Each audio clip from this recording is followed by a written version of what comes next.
underestimate the person we are dealing with. As Kenyans, tunafaa tusome ebook inaitwa 47 Laws of Power. One of the laws is that you cannot outshine your master. You know, we really underestimating Ruto. Na ni kama tunadeal naye ka mtoto mdogo like karika yetu.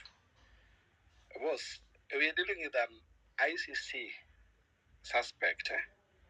When the whole world iliangalia ikasema huyu jamaa kuna case to answer. But what did they do? Immediately akaingia Gava's deputy president. Kazi yake ilikuwa ni kumaliza tu evidence. Kumaliza kila mse. Hadi case ikakuwa dismissed, not because alishinda case, but because there was witness interference, and so the case could not proceed. Alafu hapa hivi tunaongea, tunasema maze, Ruto must go. Buddha, mnadili na msewe ya mjui. Na kimuzi amekuwa akipiga kelele akisema, hatujui mwenye tunadili na, like tunamwunderestimate. Unaona, sasa nimekaa hivi nikaona 9 bodies retrieved. Kenya is not at war. Like hakuna intertribal clashes. Hakuna kitu, like there is no commotion. Hakuna hata tasema terrorist attack. But we are retrieving 9 bodies. Hata hakuna thagari, like hakuna na issue ati wase wameiba mahali. But 9 bodies in broad daylight from a quarry in the capital city. 9 fucking bodies. My friends, that is reason enough to be afraid. We're not dealing with a sober person. Ni jamaa mwenye. Unachekicha Yeruda anataka kufanya. And I'll tell you that for a fact. Somebody will at some point will prove me right. Hii story kisha apate tu space kidogo itulie. Majamaa anyway. Wase wataokotwa. That is the reason why we must shout loudest. Sai tuko na opportunity, tuko na chance. We must shout loudest. Like lazima to retweet. Hizi ni extrajudicial killing. Imagine mse watu wamepatikana sahi ni 9. Like uwe mtu mmoja umalize, uchinje kaa kuku.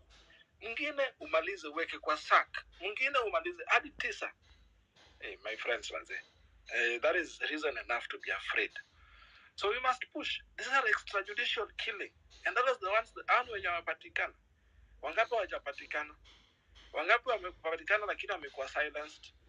How many have been threatened? And then we want to say we have a country. We clearly have no country.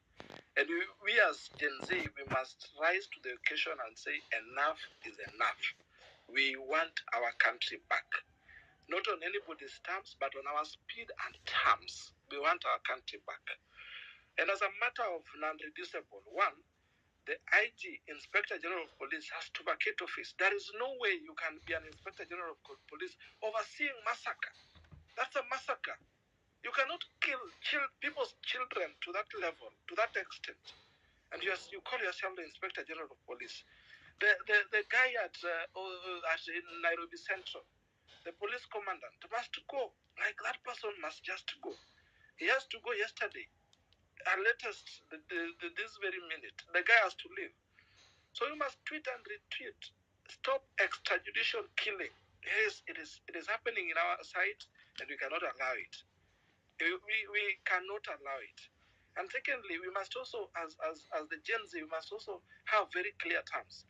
Allow me to politely and with a lot of humility disagree with what the previous speaker said, that LSK should leave the scene. No, we need them. Just like a choir, we need guys who will sing bass, those who will sing tenor, those who will sing soprano, and those who will sing alto.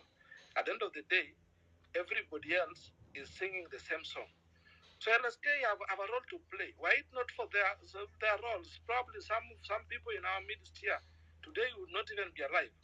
Why not for them to putting together a team of lawyers to appear pro bono, myself included, for some of these suspects who are abducted? Probably today, some of them would be rotting in industrial area or community prison. So we must support them, and we must not fight each other. I know there's been a lot of issues about Osam having hosted the president. Yes, he did his bit. That is fine. But we must now regroup. We must now focus. We must support each other. Because tomorrow, if we seem to be fighting somebody, the police will find it easy to come for him and maybe slaughter him. And who will speak for us? Who will speak for us? Who will remain behind? So we must support each other and we must speak strongly with one voice and say enough is enough. After this, and then it is good, as much as we appreciate the small wins, but kindly let us not make the government or route appear like it's done us a favor. We are not by sending home the cabinet secretaries. Is not doing us a favor. He is actually 2 years late. He assembled a team of incompetent, corrupt people who could not even deliver to this country 2 years ago. So we are just waking him up to reality and asking him to perform, to carry out his constitutional mandate. So by sending home the cabinet secretary, he's not doing us a favor. Actually, the point should now proceed from having sent them home to we do not want any of them back.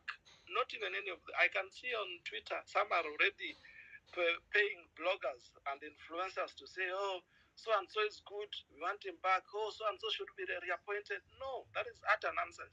They've had them 21 months. They've done their rubbish. Let them go. Actually, they belong in prison. Wengine kama Kipchumba Murkomen should actually be appearing in Milimani courts and answering to charges of corruption. Some should be be the guest of the EACC because they are corrupt to the core. So we don't want any of them back, not even one, any of them back. And no politician should also be appointed to the cabinet. I can now see the parties like ODM are regrouping. Mtu anasema ati Junet Mohamed, mtu anasema sijui huyu MP wa Sembe, sijui anaitwa nani. Some are saying, oh, they are good, they are better. No, we do not want a case where somebody is an MP, halafu anatolewa as an MP and anarudishwa in the cabinet. What is so good? You let him serve the purpose of the MP. Hakuna haja kuja cabinet. If he wants to represent people in the cabinet, let him or her articulate those issues at parliament level. We do not want to cause a case where mtu anatolewa as MP and then we incur expense millions of money for a by-election elsewhere. Kama aliamua kuwa MP akuwe MP. We want fresh blood, people who are who can dedicate their time and energy to serve this country. So